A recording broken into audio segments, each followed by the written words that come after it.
So I used to be a fiend for the Greek mythology. The Percy Jackson books were my thing back in like middle school and high school. So when I saw that this cocktail was a Greek reference, specifically the River Styx, I was all in on it and I knew I had to present it to you guys.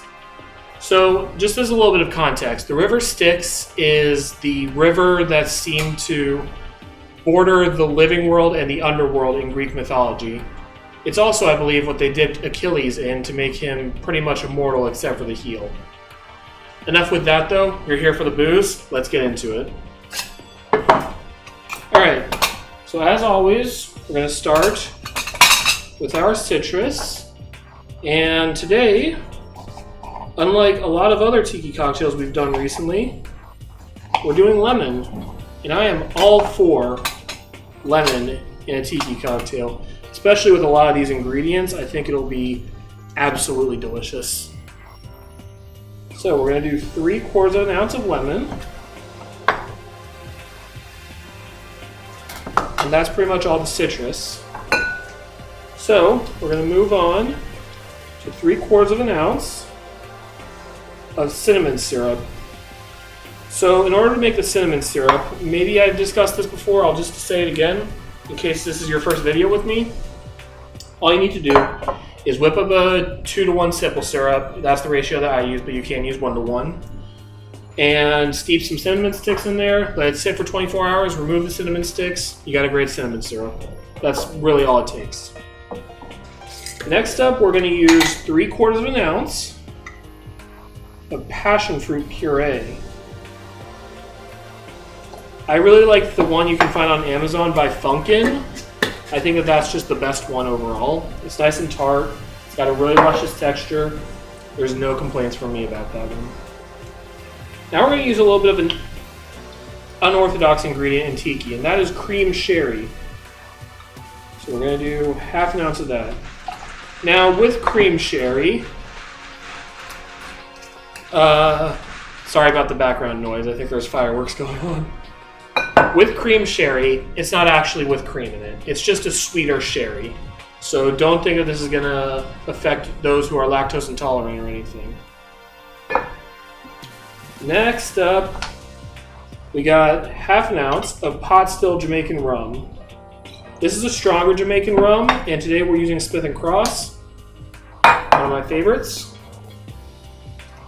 We're not done yet though. We're going to do 1/2 ounce of aquavit. This is kind of like a mix between gin and Scandinavian culture.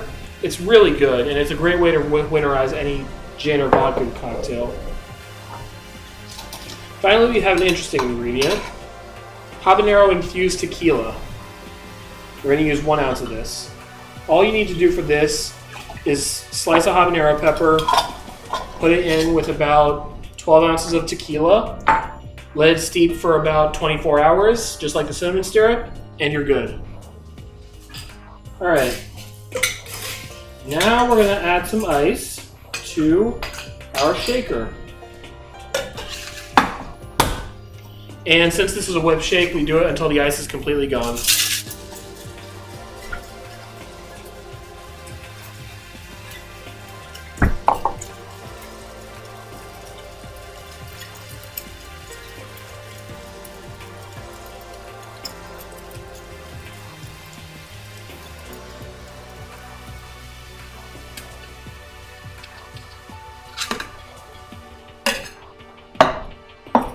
Alright.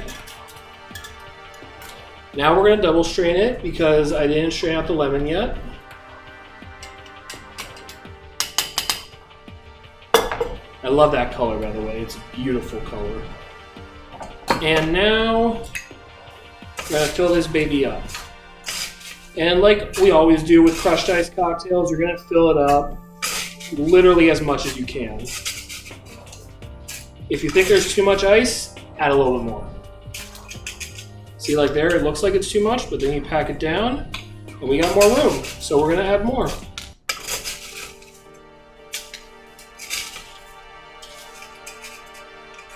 think that's good.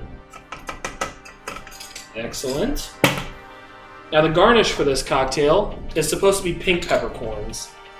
But my grocery store didn't have pink peppercorns by themselves. It was just a multicolored medley. So I'm going to use black.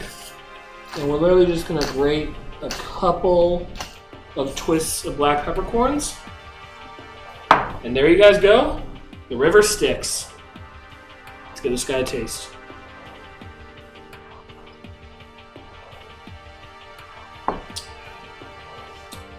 Woo! You get the heat from the habanero so well. But it's not overpowering, so don't be scared if you're heat sensitive. The first thing that you get, besides the heat, is that waft of the pepperiness, I guess is the best way to put it. The passion fruit puree goes really well with the heat, as I'm sure anybody who has had a spicy passion fruit margarita could tell you. The sherry adds a nice sweetness to it.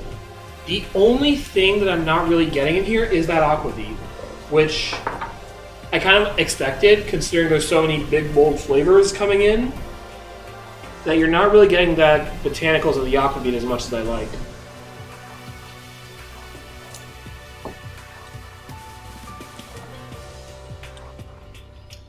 Maybe I used too strong of a tequila in this, so maybe use like a cheaper tequila, like, I don't want to call anybody out actually. I won't call any tequila brands out.